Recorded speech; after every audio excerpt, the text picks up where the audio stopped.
नमस्कार मित्रांनो, आज आपण विलियम अल्फान्सो यांच्या गोट फार्म मध्ये आले आहोत। तर हे गाव आहे आगासाई, तिसवाडी तालुका, उत्तर गोवा।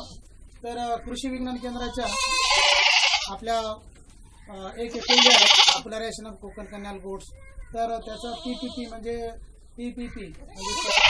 प्रायव्हेट पार्टनरशिप या अंतर्गत आपण ह्या 2 शेळ्या त्यांना दिलेल्या आहेत। म्हणजे 75% जे काही खर्च आहे तो केव्हीकेने भरलेला आहे, 25% शेतकऱ्यांनी भरलेला आहे।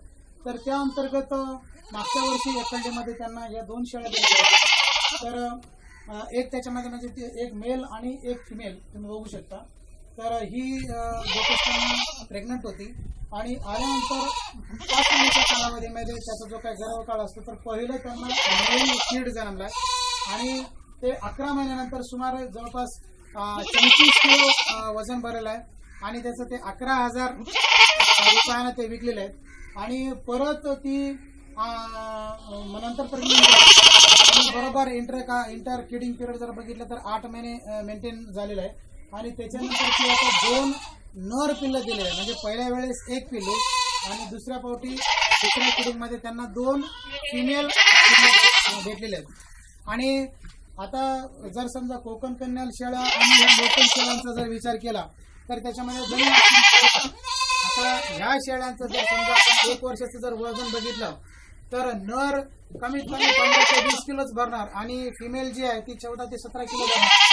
आणि ते जर समजा आपण कोकण कन्याल बघितलं तर 6 महिन्यामध्ये त्याचे जवळपास 25 ते 30 किलो असं वजन चाललेलं आहे। त्याच्या फॉर्म मध्ये जो मेल आहे तो 34 किलोचा भरलेला होता 11 महिन्यामध्ये। तर नर हे 35 ते 40 किलो वजनापर्यंत जाऊ शकतं आणि फिमेल जी आहे ती जवळपास 30 ते 35 किलोपर्यंत चाललेलं आहे। आणि याच्यामध्ये कसं आहे, जे लोकल गोट्समध्ये जास्त करून कसं आहे की एका किडिंगमध्ये एकच पिल्लू आपल्याला भेटतं आणि कोकण कन्यालमध्ये पहिल्या रूममध्ये 1 किड आणि सलग त्याच्यानंतर मग ऑलरेडी 2-2 किडं भेटू शकतात, जे की आपलं मॅनेजमेंट वगैरे सगळं व्यवस्थित असायला पाहिजे। आता तुम्ही बघू शकता इथे की त्यांनी लो कॉस्ट हाऊसिंग बांधलेलं आहे आणि रेग्युलर प्लॅटफॉर्म म्हणजे थोडंसं जमिनीपासून तसा प्लॅटफॉर्म बांधून त्यांनी केलेलं, जेणेकरून ते लेंड्या वगैरे खाली पडतील अशा पद्धतीने हायजेनिक वगैरे मेंटेन केलेलं आहे। आणि आपण ज्या पद्धतीने जसं डिवॉर्मिंग वगैरे जंतनाशक औषधं पाजवावं त्या पद्धतीने त्यांनी दर 3 महिन्याला एकदा हे जंतनाशक औषधं पाजवतात।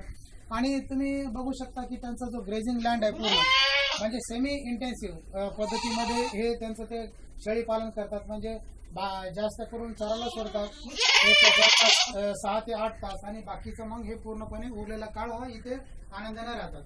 आता हिरव्या चाऱ्याचं त्यांच्याकडे झाडं आहेत, जे काय समजा आपलं हे फणसाचे पानं असतील किंवा आंब्याचे पानं असतील किंवा तुम्ही बघू शकता हे ड्रमस्टिक आहे त्याचा पण पाला ते टाकतात।